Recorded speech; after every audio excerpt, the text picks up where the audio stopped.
Hello, my fellow geeks. You are listening to the Indian App Geek, and I am Vishal Mehra. This week, we continue what we started last week, forecasting the year ahead for Indian aviation. Last week, we discussed IATA, we discussed the challenges ahead for DGCA and Ministry of Civil Aviation, we discussed Indigo, and several other topics. If you haven't heard that episode yet, I would encourage you to do so. We also had Indigo's quarterly results yesterday, and there are few things to unpack from there, as well as news that we have heard throughout the week on Air India, on airports, on how domestic air traffic continues to grow, posting its best year after another, and how 2025 will be no different. Well, to help us make sense of this all, we do have one of the more respected voices for Indian aviation, Ajay Awtaney. Ajay, let's quickly get into this again and tell me which new airlines are you expecting to see in India in 2025? Vishal, I think a lot of people obviously want to come to India, uh, but I think a lot of people are holding back at this point of time, purely because they don't have the aircraft or the uh, how do you want to call it? They don't have access to the Russian airspace. So a lot of things are kind of on hold at this point of time. But I think one of the first airlines to have already announced their return to India has been Royal Jordanian. They now intend to start operating flights to Mumbai, I think roughly after a decade, after 11 years actually. So they're coming back to doing Mumbai operations between Mumbai and Amman in April, and they will then launch operations between Delhi and Amman in September. So that's one airline which is a definite shot on kind of operating flights between India and Jordan. That might be a great. What's interesting there will be to see if they want to also do connecting traffic, which means flying people beyond to sort of to Europe and to the US, or uh, if they're only going to want to use these services to fly people into Jordan so that they get more traffic from like more tourism from India. Uh, Beyond that, I think one of the other people airlines talking about for a while has been Philippines Airlines. They might do Manila to Delhi. It's interesting you mention them. Air India has just appointed a GSA in the Philippines, and we just might see Air India beating Philippines Airlines in launching the Delhi Manila route. We'll see. And what's going to be really interesting is to see how Wizz Air comes into the picture. So Wizz Air is a XLR customer. Wizz Air might finally get the range to kind of do flights to India, but then we have to see which Wizz Air subsidiary they sort of allocate these aircraft to, and if they actually fly, it's like high up on their list to launch flights to India within 2025 itself or no. And then I think Alaska Airlines, which recently acquired Hawaiian, uh, over the longer term intends to launch flights between Seattle and Bangalore. That's something that they kind of dropped hints on in the Investor Day presentation when they did it in December. What we don't know at this point of time is they can obviously borrow the equipment from Hawaiian, but will they be able to operate it this year, given the way the Russia-Ukraine war has still not stopped, and all American carriers are have sanctions against them to be able to not use Russian airspace. So I think the intent is there. Whether it's logistically possible or not is something that we wait to see. And because if this happens, I mean, if the Russian airspace opens up, then we will see a whole lot of airlines landing up in India. But right now, that's kind of like a big question mark on all their plans. So, do you see Delta, United, American, all of them making a beeline to launch routes to Indian cities once the Russian Ukraine conflict is resolved? Trump's public commenting on the issue recently is increasing expectations on some sort of resolution.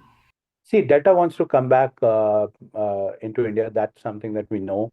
American obviously has been talking for the longest time about flying Seattle, Bangalore, and United had to cut back some routes because using the 787 dash 9, they could not really complete the sectors, right? So everyone in this scheme of things, basically what it has happened is that everyone's literally handed over the market to Air India, right, which is a virtual monopoly. While United and American operate to India, they only do one frequency a day or two frequencies a day, while Air India is flying to, you know, uh, I don't know, eight or nine points in the US, San Yeah. Francisco, Chicago, New York, Newark.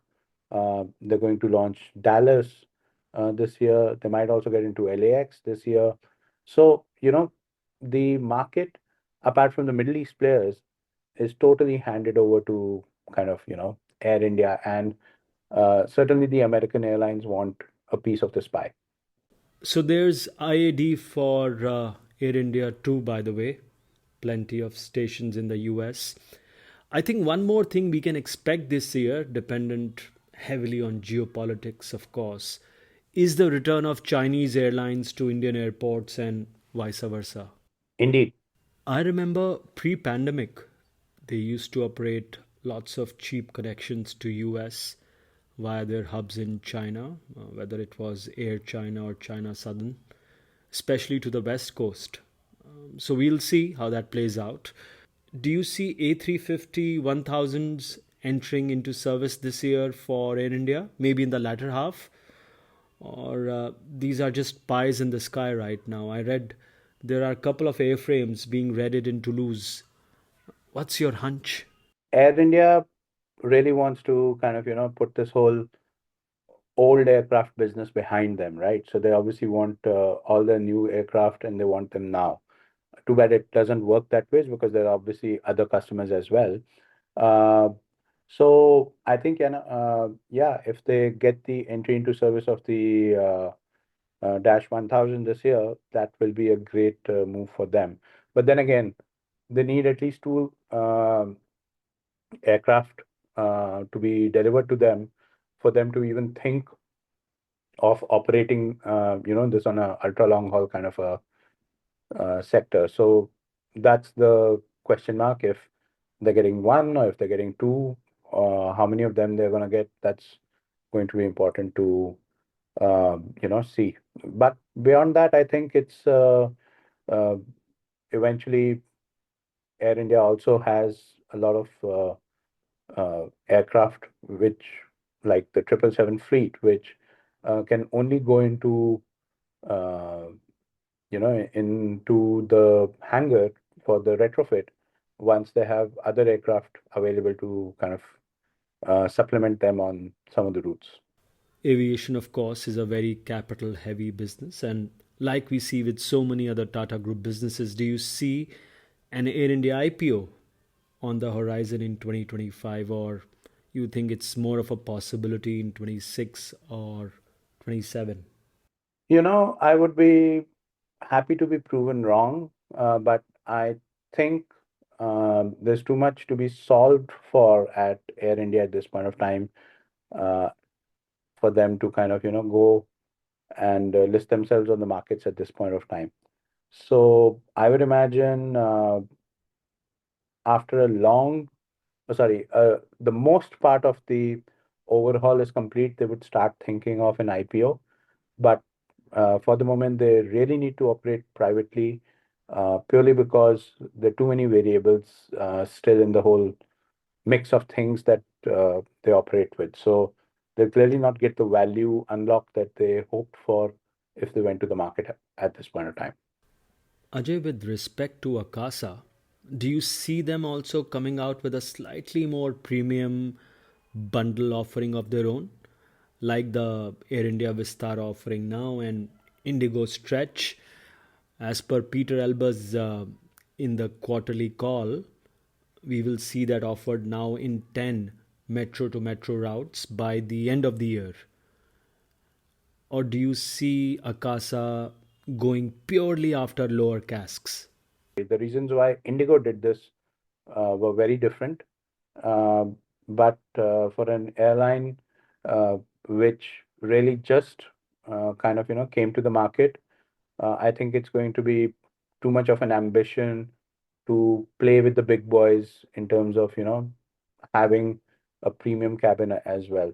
Plus, if you go back to the initial days of uh, when Akasa was launching, they really what they want to operate on is you know parts of India which are still unconnected or lines which are still not developed much.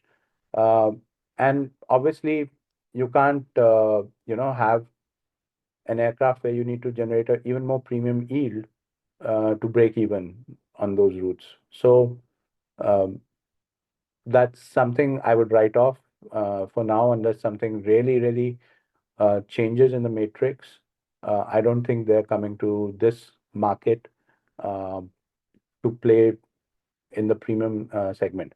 Plus, you also got to realize they had aircraft which actually had the seats in the front, which were Yeah, they were A plus plus. They correct. consciously removed these seats. So obviously, to go back to the hangar and again do you know, put a cabin divider and put those seats back in again anytime soon. I don't see that happening. Air India Express similarly will not is trying to work quickly to remove the business class cabin from these aircraft that they got as the Chinese whitetails. So I think for Indigo, it's a different lookout. For Akasa and it's a different lookout at this point of time. They only operate thrice daily between Mumbai and Delhi, anyways. What about regional aviation? I think 2024 was transformative for the regional players. We discussed that in our 2024 recap few weeks back. But what do you think 2025 would mean for regional airlines like Fly 91 or Star Air, or even airlines soon to be launched like Air Kerala or Shank Air or Al Hind? The question I have for some of these operators out there is, are they trying to solve for regional aviation, or are they trying to uh, get enough planes in the mix so that they can actually qualify for international operations? Um, so just to give you an example, two of the three airlines that are currently holding an NOC from the Ministry of Civil Aviation are both going to planning to operate from Kerala, for example. And um Kerala as a market is, I think, at least when I've traveled around there, is very nicely connected via buses and other modes of transport as well. So I'm trying to wonder what would an ATR operation change for this market to be really kind of changing and bringing this into like a what's really going to happen? Is there like a real market out there? Is something I'm wondering about. With respect to the other players, the ones who already launched, I think at some point of time, so Star Air, I think, is doing a great job. It's keeping its head down. It's building a sustainable operation. The fact that they're using Embraers is actually helping them because they're able to connect between stations which are not in the operating capacity of a ATR. So, Star Air is doing something pretty unique in the sense that it did not go for ATRs or turboprops really. It's really operating in a space where it's able to actually do secondary airport to airports where there are not too many operators, like for instance, this flight they operate between Hindon in Delhi to Ajmer and Kolhapur to a lot of places, and then so on and so forth. So they're not a metro to metro operator, honestly, and they have a very sort of a unique route network. But again, for example, Fly 91 has a lot of potential. Uh, they keep talking about, operating flights for other carriers as with code shares. So that's something we need to see if they're really going to materialize or as a feeder operation, for instance, or not. Um, that remains to be seen. But for the new guys, uh, I don't think we will get three new airlines, honestly, in the span of the coming year, because I think I don't think there's room for all of them. With the same business model, not really. With Shank here, again, we need to see because they want to develop out of Javer.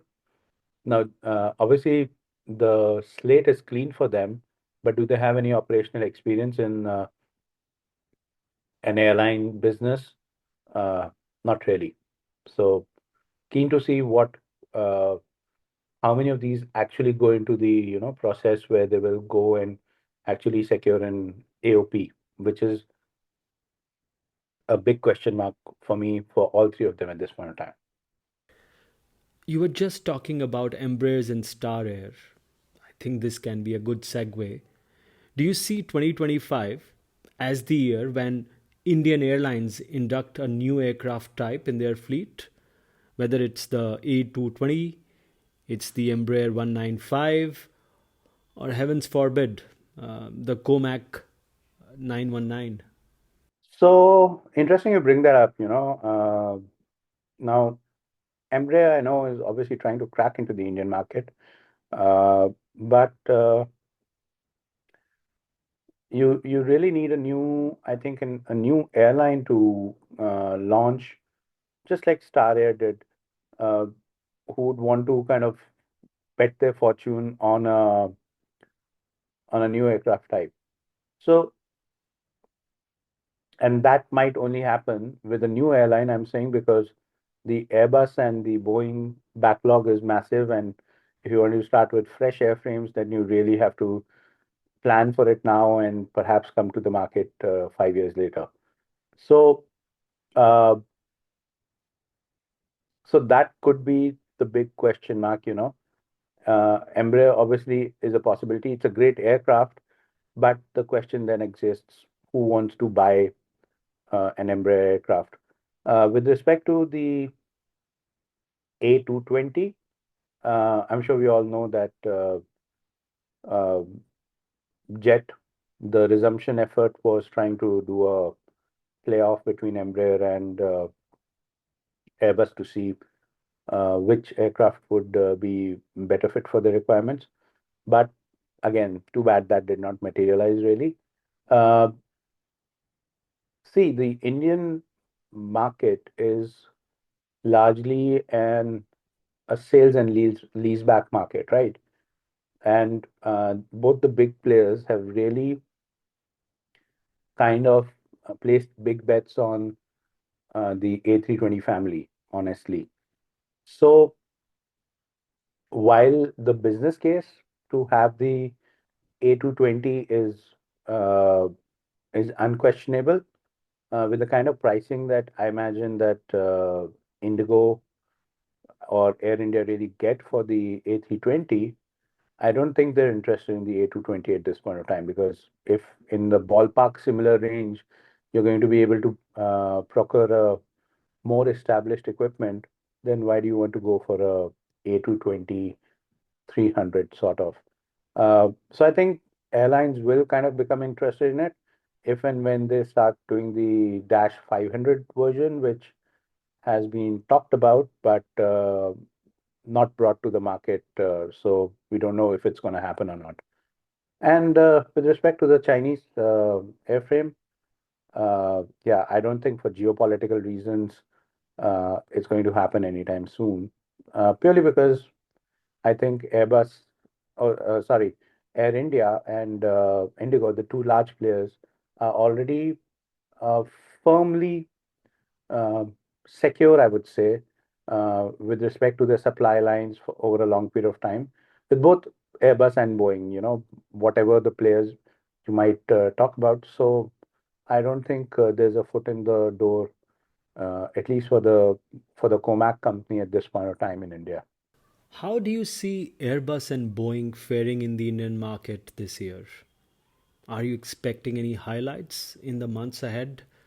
And by that I mean, do you see increased deliveries? There was mention of Pratt and Whitney engine delays in the recent Indigo quarterly call by the CFO. Or do you see other efforts like Boeing opened a MRO in Bangalore? Airbus has been talking about pilot training centers, and you recently covered their India headquarters on your website as well. Interesting. So I think Vishal, obviously India, which is going to which is kind of on its way to being the third largest aviation market globally. Airbus and Boeing obviously see a great strategic place for their operations in India, of course, right? And they both want to be toe to toe and try and win as much business as they can. Now, in the narrow body space, clearly uh, Airbus is winning, and in the wide body space, it used to be a largely Boeing market, but then Airbus brought the A350, and I would say over a period of time, this would level out. But in the terms of new things that they're doing or want to do for the Indian market, obviously they want to bring their resources, group resources to India and have them available. So uh, Airbus obviously is establishing a pilot training, like a sim facility at this new office that they just uh, opened right outside Terminal 3 in Delhi. And this will be used by the customers who are not Air India or Indigo. They can bring in people from other countries to kind of train them on these simulators. Also, they can use, like, if you really needed to buy more sim time as Indigo or as Air India, they're obviously welcome to use them as well. So I think a lot of resources across Airbus are being focused on the Indian market right now. They're obviously uh, also trying to bring business to India, in the sense the Make in India uh, movement. Really, I think Airbus is something who believes in it, and I think they've talked about bringing $1 billion of sourcing from India. So that's something that they will do. Boeing, similarly, they have a secondary office that they've opened in Gurgaon. They've opened this MRO in Bangalore, which you talked about, and a lot of players in the aviation ecosystem are moving to Bangalore, Delhi, or Hyderabad, sort of to establish their capabilities. So, for instance, Collins Aerospace has an office in Bangalore, which I think opened last year. The engine makers are opening offices and capability centers here and there. So, a lot of work is being done from India as well for all the key participants in the aviation ecosystem, I believe now. But beyond that, obviously, a lot of information is privy to them till it's coming to the market. So we'll see what more will they do. We just discussed about new airlines coming into the country. I also want to take a bit and talk about possible new international routes expected to be launched this year, maybe new city pairs. What do you think? So I think, on a domestic airline level, what will uh, tend to happen is that as, for example, the Indigo grows and as Air India Express grows and so on, they will now start moving from secondary airports. I mean, um, in the region, they will start moving from airports they've not operated flights before into some foreign territories. For example, I think there's an announcement from Air India Express about Hyderabad Phuket. Now, uh, till maybe 7, 8 years back, Phuket was not a connection from India. And then Go Air came into the market doing this from Bombay and Delhi, and or Bangalore and Bombay, something like that. And then, so once a market starts maturing, then obviously airlines want to send more capacity there to from a new airport to kind of get that kind of more frequencies done and kind of capture the market. So I think from an Indian perspective, you'll see more um, like Singapore, Dubai, etc., getting more flights from more airports, subject to bilateral availability, obviously. Um, from outside the country, I would imagine, um, all the Southeast Asian carriers, they want to make a play for India, so they might start allocating more aircraft or bigger aircraft to the Indian routes because they clearly want the Indian passengers, for instance, to go to Vietnam or to countries in the region. So Vietjet Air has been aggressive in that market. They almost um, they brought Vietnam Airlines back to the market, I believe, as well. In the sense, two different airline groups. So I think from a connectivity perspective, you'll see a lot more dots and lines being created inside the region because you already have. Uh, it's easier to kind of bet a narrow body equipment on these routes. On a long haul basis, not really. I think we already talked about some of the um possibilities that exist in the year ahead. Sure, there has been a lot of chatter around Delhi Manila, Delhi Jakarta. There has been chatter around Dallas, around LAX, and even Gatwick from Hyderabad as far as Air India is concerned. There's also been a rumor around Delhi and Bishkek on Indigo. So, plenty of activity indeed.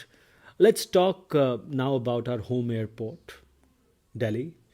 You had mentioned about Royal Jordanian making a re entry into the market via Mumbai and Delhi. We also know soon that Terminal 2 will be shut for renovation and Terminal 1 will completely reopen. What do you see as the major highlights for the top three airports in the country? Delhi, Mumbai, and Bangalore.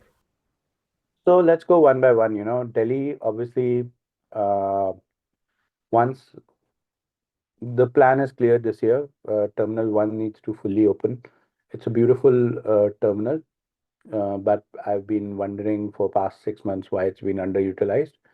Terminal, so they will move all the Terminal 2 operations to Terminal 1. Um, what I've been hearing is Terminal 2 is undergoing renovation, but what really Terminal 2 needs to be done with is to shut it down, um, raise it to the ground, and start working on the Terminal 4, which is supposed to come, which is, I think, supposed to be a low cost international terminal, which is so not as fancy as Terminal 3, but allows for, let's say, Indigo and Akasa to bring in their passengers into Delhi, get their passport processing done, and get them out of the airport quickly. So, uh, Delhi is, anyways, sort of at its seam. And I imagine there'll be a sort of a little bit of uh, interesting things will happen once Javer opens up. Because Javer is owned by a different or has a different operator than GMR, who's going to be operating Delhi Airport. So Javer would obviously want some airlines to bring their traffic to that airport. And in the case of, let's say, in Indigo, it's going to be easy. But for the international carriers, then they will have to make a choice eventually if they want to operate into DEL or into, uh, you know, DXN. So that's something that will be, remains to be seen because, again, these are competitive forces. They're not the same group. But the arrival of Javel on the scene will hopefully give some breather to the guys who are really suffering with the congested airports in Delhi. At Mumbai, uh, the primary airport continues to be bomb at this point of time, but later this year you'll start seeing the Navi Mumbai airport coming into existence as well and operational. So I think a lot of plans exist now for, given the Adani airports own both Navi Mumbai and Mumbai, there'll be more coordination rather than competition with each other. So one of the things I've heard, though I don't know if it's really practical, is that Terminal 1 at Mumbai will be shut and it will be moved, the operations moved to the Navi Mumbai airport. And the question there is, obviously the people who are, so Mumbai is used to an airport which has been inside the city for decades now. And there is no connectivity, sort of to speak, to the Navi Mumbai airport at this point in time. So there's no multimodal connectivity there. So Mumbai will need to start getting used to kind of paying, let's say, 1,000, 1,200 rupees every time they want to fly out of Navi Mumbai till the time, let's say, metro train comes and replaces that. Um, but those are the two major airports. Mumbai again is continuing to be full. It beats all records of prior number of passengers in the flown out in a year on year now. Um, Bangalore, I think there's still great amount of capacity there. So, and Air India, Indigo, Akasa, all of them are using it as a hub airport. So, what'll be interesting to see will be how, you know, what new airlines will start to make Bangalore as their hub next year, or in the international case, uh, what airlines will start coming to Bangalore over going to a Bombay or Delhi first. So, for instance, uh, you know, with Qantas, they started with the Bangalore operations before they went to one of the other cities in India. So, which new airlines will they be able to attract before arriving to Bombay and Delhi?